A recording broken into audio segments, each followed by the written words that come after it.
What does it truly mean to be a parent? It means providing, nurturing, and guiding. It means raising someone, watching them grow, and passing down the knowledge that helps them navigate the world.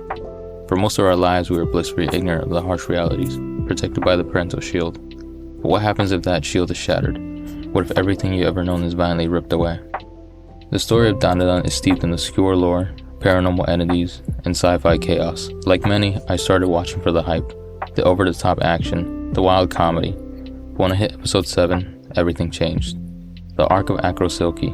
It was tragic and honestly shocking. I was fully prepared for another comedic battle, but this perspective shift was seismic. In the factory confrontation, Okarun and Momo are fighting Silky, and then Ira is killed. In a moment of desperate urgency, Silky tells them to use her aura to revive Ira. They are understandably reluctant to trust her. As a gruesome proof of trust, she breaks her own jaw in a grotesque panel. Momo agrees, using her psychic ability to link the two, almost like jumper cables. And with a swift flash, Acrobatic Silky's memories begin to play. The past reveals a woman working multiple jobs, doing whatever it took to provide her daughter, even sacrificing her own body to make ends meet. She is unhappy, she is exhausted, but her journey home is always illuminated by a single light, her daughter waiting for her.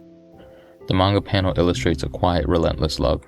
She carves out time, buys small joys, saves every spare coin to afford her daughter a new dress and teach her ballet. A brief, beautiful escape from the reality. But then, the violence returns.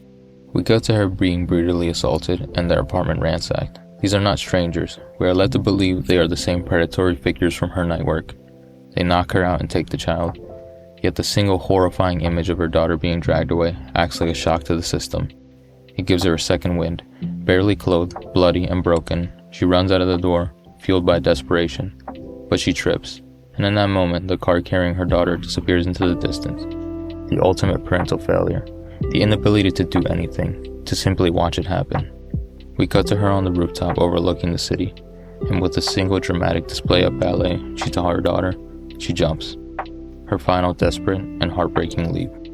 The anime's depiction of the scene was almost too real. They animated the daughter not like a typical anime character, but more like a real child. We got a more in-depth depiction of her day-to-day life. The act of selling herself is shown with raw, unsettling detail. We then get to a montage of her playing with her daughter and always thinking about her. The theme that plays is perfect for the quiet scene, just like the manga. These moments with her daughter are highlighted in light and hope, making it feel almost too realistic. But that lasts for only a moment. The scene of the men ransacking and assaulting her still plays out. It's heartbreaking, rendering without any need for words. I was simply filled with grief. Silky's face is bruised and bloody as they take her daughter away, her scream echoing hauntingly.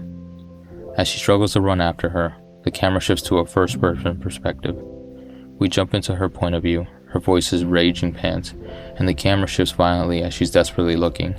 The scene is blurry, representing her total disorientation. Her feet splash in the water as she runs to the car, followed by a splash. She falls. As she awakes, she realizes her daughter is gone. The next scene echoes what the manga did with her final moment, but in a new way. She isn't shown on a rooftop, but in an almost dreamlike scene, standing on water with bright lights illuminated like stars. She dances with her ballet skills, does one final pirouette, and jumps, with an audible splat. This was painful to watch, and it was painful to read, because I know this can happen in reality, that this is someone's life right now. As the tears rolled down my face and a knot formed in my throat, I realized how personal this felt. The author wanted us to understand that this is a real possibility. This, I believe, was the seismic shift in the story of Dandan. The animators made this even more gut-wrenching to watch. As a reader and viewer, I felt the raw emotion. Growing up with a single parent myself, I watched my own mother struggle, trying to make ends meet. I've never met someone as strong, as determined, and as brave. In Silky's final moments before fading forever, she relents and mourns, wishing her daughter lived a better life, wishing that she hadn't been her parent because the girl would have been happier with someone else. But as she fades, Ira revived. She runs to her and hugs her. She tells her that she loved her, echoing what her daughter would have said. My reaction, I believe, was the same as Momo in this scene. As Silky finally fades, we are shown a glimpse of the two reuniting, together again in the same form as they died.